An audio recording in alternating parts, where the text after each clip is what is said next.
Last week, I showed you a basket full of amazing last-minute gifts that you can make for your loving friends and family, which was all good, except that there were a couple of comments from people who said they were told by their loving families not to gift them any handmade things anymore. And understandably, they were sad. So I thought today maybe we should talk about this and the whole dilemma we have as makers between wanting to make and express our love and at the same time not being sure if those recipients really want our deliciously beautiful hand knits. I don't know about you, but whenever I give anyone something that I made, there's always this little voice in the back of my head that says, are they really going to appreciate this?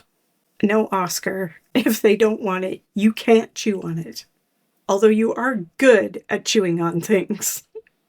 And let's be real, not everyone appreciates the time, money, energy, and effort that goes into our beautiful handmade creations. Oh, wow. Thanks for this great scarf. What did it take, like an hour?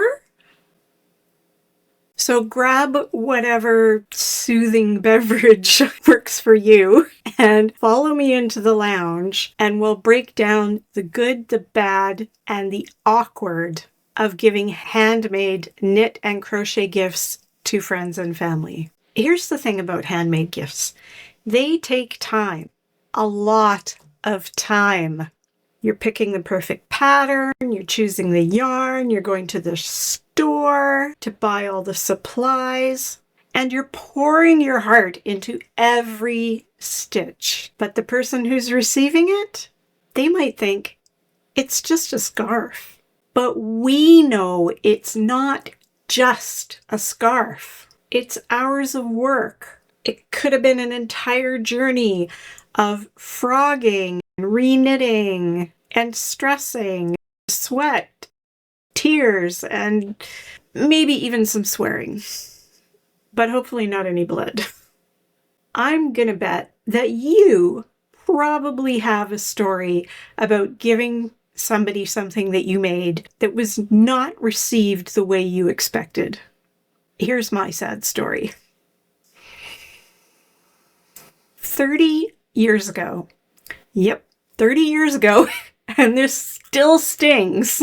I knit this super adorable cat sweater from Vogue Knitting for my cousin, who was at the time 6 years old. I was older.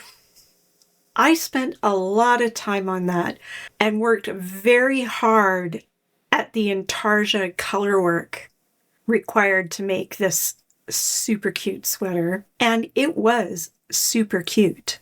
I took it to his birthday party. We were outside in the backyard. His mom called him over to me. He came over. I gave him the bag with the sweater in it.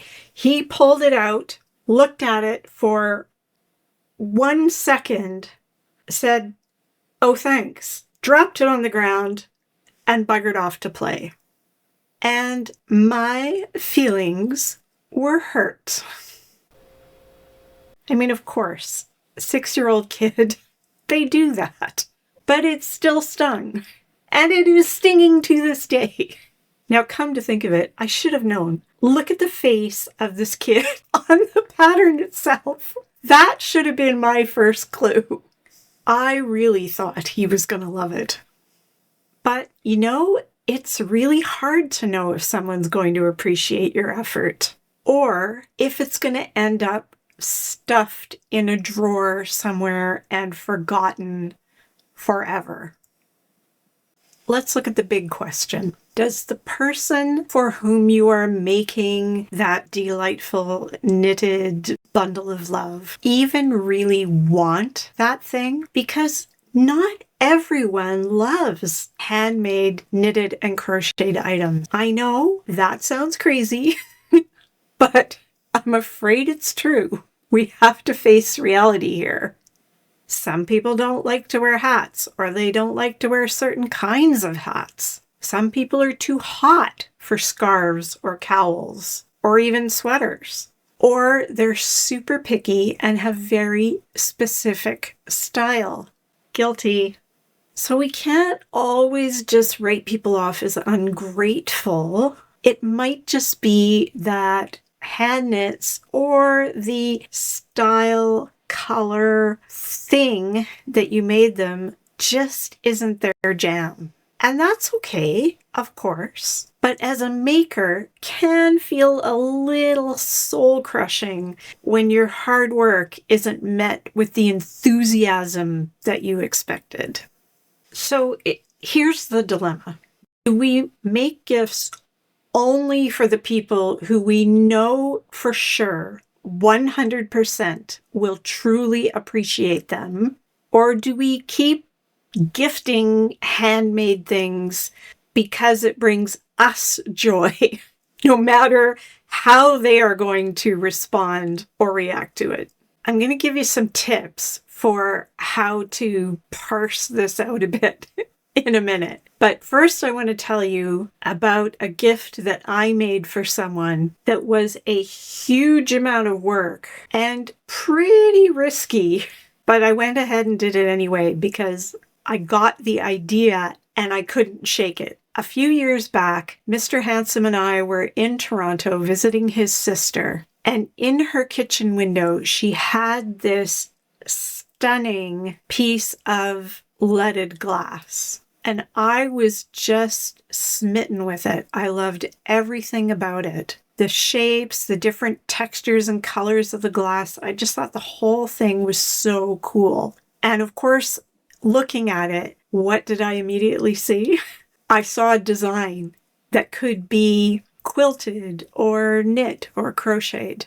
And I got it into my head right in that moment that I was going to knit her a throw based off that piece of leaded glass.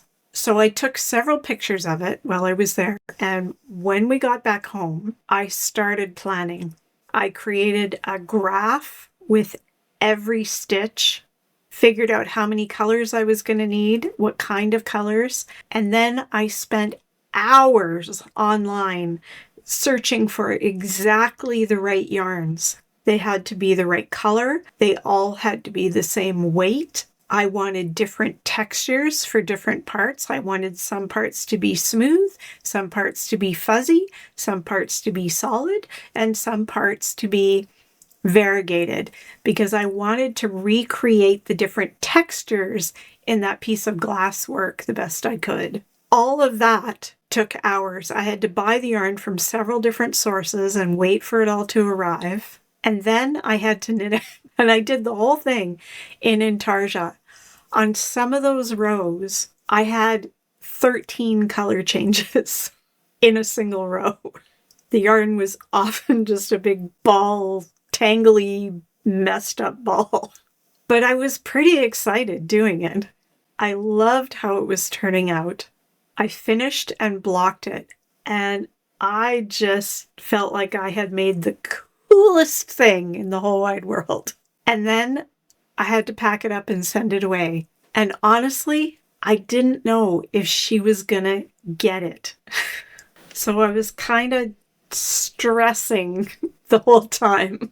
But I knew I had accomplished what I set out to do. It was a beautiful piece of work. And if she didn't like it or appreciate it, then I really hoped that she would gift it along to somebody else who would. And I had to let it go. Now I've built all this up and I bet you think she hated it.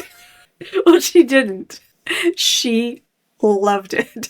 She sent me the most beautiful card, thanking me profusely for making it. She still mentions it almost every time we talk to her on the phone. And it means a lot to her. So, phew. But I will say this, that was risky. I don't necessarily want to discourage you from doing those extra special things that you just can't stop yourself from doing because you just feel compelled to. Just keep in mind that when it's done and you hand it off, you're going to have to let it go. And yep, that's tough. That's why I sometimes But I will say for the most part, I do try to focus on gifting my handmade items to people who I know are going to truly appreciate what they're getting. You know, the ones who gush over everything you make, drop big hints that they would like some of your hand knits, or you know for a fact that you have seen with your own eyes that they have been wearing the things that you made or using the things that you gave throughout the year. That's right, Oscar. If the tail's not wagging, a gift card's good enough for them.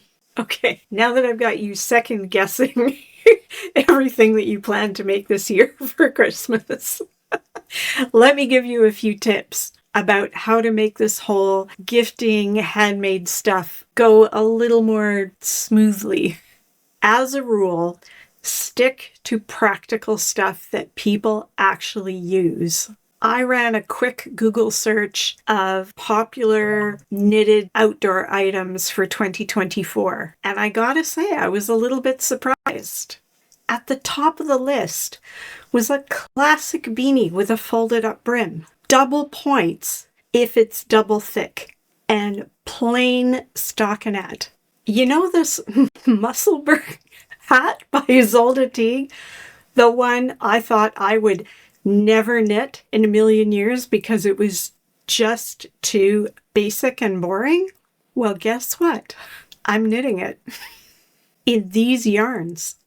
It's double thickness, completely reversible. I will totally wear this. And you know what else? Other people will wear it too. This is what non-knitters want, and probably some knitters too. And more bonus points if you have any of these little leather sew to the edge thingies that take your hand knits and make them look just a tiny bit more commercial. Because these things are on everything. And believe it or not, next on the list, bucket hats. I love bucket hats. And they are a thing this year. This snazzy babe is one that I crocheted many years ago. And I wear it every year, in, out, I don't care. It's my favorite hat style. I think this is called the cross bucket hat. I'll put it up here. And one of the knitting guilds I belong to has a table at a craft sale every year to raise money for the guild. And guess what sells out every time? Fingerless mitts. I showed you a couple of pairs of great, quick, last-minute fingerless mitts in the last video. These are not that. These are tiny little fingering weight with lots of fancy twisted stitches. They took a long time, but I love them and I've been wearing them to death for the last 3 or 4 years. If somebody else had knit and given me these, I would have been thrilled. I've also very successfully gifted heavyweight socks over the years. My mom and my stepdad both love the rye socks that I make them. I am not much of a sock knitter. I think I might have to do a whole video on that sometime. But these worsted weight rye socks by Tin Can Knits are so easy and so quick and great stash busters that I don't mind knitting them at all. In fact, I'm going to have to get a couple of pairs of my needles lickety-split for this season. The next tip is to really know your audience. Focus on the people that you know love hand-knitted items and make things for those people. And yep, it's gift cards for everybody else. Now, this next tip might make you squirm a little bit. And from my own experience, I can tell you that it works. And it's this: don't surprise people with handmade gifts. I know you might be ready to come at me with torches and pitchforks over that one. But if part of your joy of giving handmade items is the appreciation that comes back to you, then trust me on this one. Get input. When I make things for my grandkids, I get them to sign off on it first, especially if it's clothing. And even though I know my grandson loves dinosaurs to death, I did not knit him this sweater without him seeing it and telling me what colors he wanted it in first. And guess what? He loves it and wears it a ton. Same goes for my granddaughter. I showed her the pattern, I asked her if she liked the colors, and then I knit the sweater. I think when she first got it, she wore it almost every day straight for a month. She might be wearing it right now. I guess getting burned by my cousin really had an effect on me. One of my viewers from last week's video had this amazing suggestion. She said what she does is she just makes a big basket of assorted items, cowls, mitts, hats, scarves, and then she will let her loved ones pick the one they want out of the basket. I loved that idea. Makes total sense to me. And then anything that doesn't get scooped up by friends and family, you can donate to charity. Win, win, win. Ugh, I hate it when people say that. Gotta think of something else to say. And finally, the last tip is be prepared to let it go. If someone doesn't appreciate your hours and hours of work with love twisted into every stitch, don't take it personally. Handmade gifts absolutely are a labor of love, and not everyone gets that. And that's okay. Kinda. Really, at the end of the day, gifting is just about spreading joy, whether that's with your love-drenched knits or a thoughtfully selected store-bought gift. It's all good. Now, you might be thinking that all of this what's in it for me talk feels a bit selfish. And maybe we should just be knitting gifts for anyone and everyone with wild abandon, with no concern whatsoever for whether or not they are going to appreciate or enjoy it. But here's the thing. I just can't get behind that. We are makers. We love making things. And when we are prepared to share our love of making with the people we love, there's just love involved all the way around. And I think it's important for us to know that when we give something with so much of our love wrapped up in it, that it's also meaningful to the person who's receiving it. Does that make sense? Maybe it's just me. What's been your experience with gifting your handmade things? Have you only ever had raging successes and everybody loves everything and it's just been an endless stream of delightful giving? If so, hooray! I could not be happier for you. I wish I was you. Have you had mostly successes and some not so much? Do you have any horrifying, cringeworthy handmade gifting experiences to share? Tell us all about it down in the comments. We can all commiserate, I'm sure. And if you enjoyed my little "Does anyone actually want my knitting" lecture today, please boop the like button, subscribe if you're not already subscribed, so you get notified when it's time to come and hang out with Oscar and I for more knitting and making adventures. Keep those gift knitting needles clicking. I say goodbye. Oscar says goodbye. And if you still want to make gifts after all of this, go watch my video about 8 last-minute gifts to make that I tested just for you. Happy gifting, and we'll see you next time. Bye!